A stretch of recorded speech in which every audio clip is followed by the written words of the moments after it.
네, 여러분 안녕하세요. 저를 스쳐가는 모든 분들이 은퇴의 부자가 되기를 희망합니다. 오늘 여러분들과 나눌 주제는요, 은퇴 생활비의 부족 자금을 해결할 수 있는 주택연금에 대한 궁금증을 확 풀어드리는 시간을 갖도록 하겠습니다. 저와 함께 가보시죠.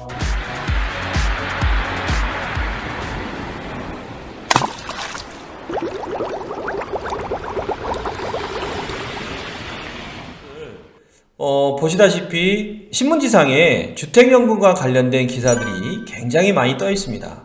주택연금, 생활비 걱정이라면 주택연금 제도를 활용하라. 또는 주택연금도 인터넷으로 신청할 수도 있고요. 자격 요건이 완화됐다. 이런 얘기들이 좀 많이 뜨는데요. 주택금융공사의 팜플렛입니다. 자녀에게 물려줄 것은 집이 아니라 당신의 행복한 노후입니다. 국가가 보장하는 주택연금으로 당당한 노후 생활을 해주시길 바랍니다. 라는 이야기 나오고 있는데요. 주택연금의 가장 큰 장점은 사실 내 집에 살면서 월급처럼 받는다. 요게 있겠죠. 그리고 배우자하고 평생 동안 같은 금액을 보장받을 수도 있다. 구체적으로 알아보도록 하겠습니다. 먼저 현재 주택연금이 상당히 많이 늘어나고 있기는 하지만 아직까지도 좀 인원이 많지는 않아요. 가입자 수가 현재 88,752명 정도 되고요. 이 연금을 2021년도 9월 말 기준 현재 88,752명이고요. 평균 연령은 받으신 분들의 평균은 72세, 그리고 월 평균 지급액은 107만원 정도가 됩니다. 그리고 평균 주택가격은 3억 2,400만원 정도가 된다고 볼 수가 있죠. 주택연금의 가입 대상은요, 주택가격이 기준가격을 공시가격에서 9억으로 상향을 했습니다. 종전에는요, 시가가 9억이었거든요. 그런데 이제 공시가격 9억이 되면서 시가가 12억에서 13억 정도 주택도 주택연금에 가입이 가능하도록 됐습니다. 그리고 연금을 탈 때도요, 공시가격 9억으로 연금이 지급되는 게 아니라 시가인 12억에 13억에 맞춰서 연금이 지급되기 때문에 더 많이 드릴 수 있다는 겁니다. 나이 기준은요, 부부 중에 한 명이 만으로 55세 이상이면 되고요. 다주택자도 가입하실 수가 있는데 합산 가격이 다만 공시가격 9억 원 이하면은 가입이 가능하시고요. 공시가격이 9억 원이 초과가 되는 두 주택자라고 하시더라도 3년 이내에 내가 한 주택을 팔겠다라고 하면은 가입이 가능하다는 것 알아두시면 좋겠습니다. 종전에는 일반 주택과 노인복지주택만 가입이 가능하셨는데요. 이제는 주거 목적의 오피스텔도 주택연금에 가입하실 수가 있기 때문에 그 대상을 많이 확대를 해놨다고 보실 수가 있고요. 세 번째는요, 사망 후에 남편이 돌아가시고 나서 배우자가 자동으로 승계할 수 있는 신탁방식 주택연금이 도입이 됐는데, 이 방식의 특징은 보통은 남편이 돌아가시고 나서 이것이 상속이 이루어지면은 자녀들까지 이렇게 동의를 다 받으셨어야 됐거든요. 전의 방식에서는.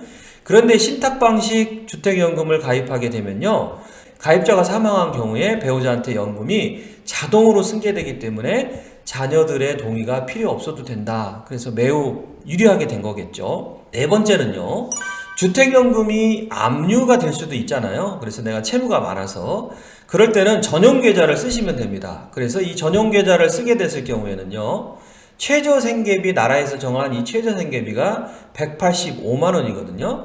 이거를 압류할 수 없도록 연금 수급권을 더 강화했습니다. 그래서 주택연금의 압류가 우려되시는 분들은 계좌를 하나를 더 만들어서 주택연금 압류 방지 전용계좌를 신청하시면 그쪽으로 185만 원을 받고 이거는 못 건들게 돼 있고요. 추가가 되는 분이 있다 그러면은 이것은 일반 계좌로 받으시면 되겠죠.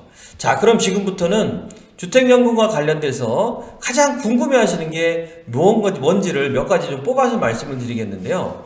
많은 분들이 질문하십니다. 주택연금에 가입을 하면 주택의 소유권은 상실하게 되는 건가요? 예, 답은 그렇지 않습니다. 주택의 소유권은요, 가입자분한테 있는 거죠. 그래서 사용하거나 처분하거나 하다가 그만두실 수도 있고요. 자유롭게 결정을 가능하실 수 있습니다. 또 그렇다 하더라도 근저당권은 설정을 하게끔 되어 있습니다. 그래서 돈이 실질적으로 집행이 되는 은행, 그 다음에 거기에서 보증을 쓰고 있는 주택금융공사인 주금공에서 같이 저당권이 잡히게 된다라는 점, 이 점 양지를 하시고요.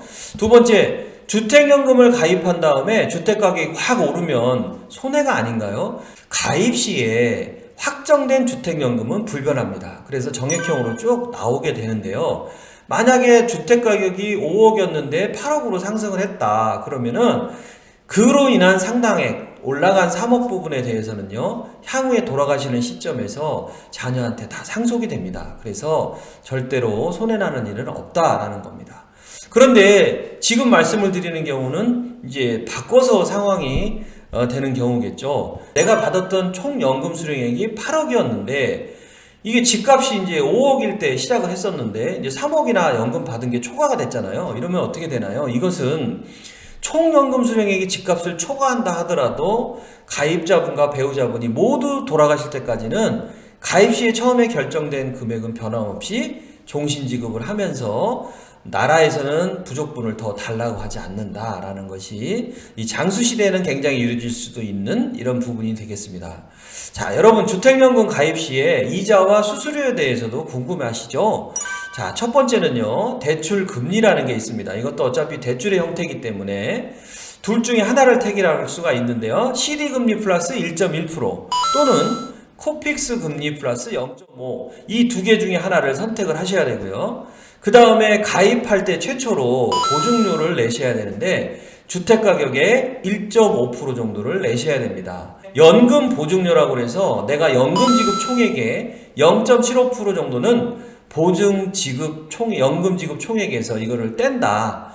라는 매년 뗀다. 이렇게 알고 계시면 되겠습니다. 그리고 만약에 여러분들이 가시다가 중간에 이거를 나 그만 받겠다 포기를 하시게 되면은 대출금리, 가입 초기 보증료, 연금 보증료까지 전부 다 이렇게 토해내는 상황이 생기니까 신중하게 생각하셔야 될 필요가 있겠죠. 자, 이거 이외에도요. 주택연금에는 만약에 갑자기 뭐 의료비 등 자녀 결혼 등 목돈이 필요할 경우에는요. 개별 인출 제도를 활용하실 수도 있고요. 그 다음에 만약에 살다가 이사를 가시게 되면은 담보주택이 새로 잡히게 되면은 그걸 또 변경을 해서 주택연금을 계속 수령하실 수도 있고요. 또 불가피하게 집을 비우시게 되는 경우가 있을 수 있겠죠. 그럴 때도 임대제도를 활용할 수 있게끔 해놔서 실질적으로 돈도 뽑아 쓰고 뭐 상황이 발생이 됐을 때 그거를 보존하는 기능들이 있다라는 것 여러분들 명심하시면 좋겠습니다. 자, 여러분들 좋은 시간 되셨습니까? 이 내용을 여러분들이 잘 고민을 하셔가지고 그 나이에 해당이 되는 때에 제대로 활용만 하신다 그러면 부족한 노후 생활비를 충당하실 수 있는 그런 좋은 방안이 되지 않을까 생각합니다. 시청해 주셔서 감사하고요. 저는 다음 시간에 뵙도록 하겠습니다. 감사합니다.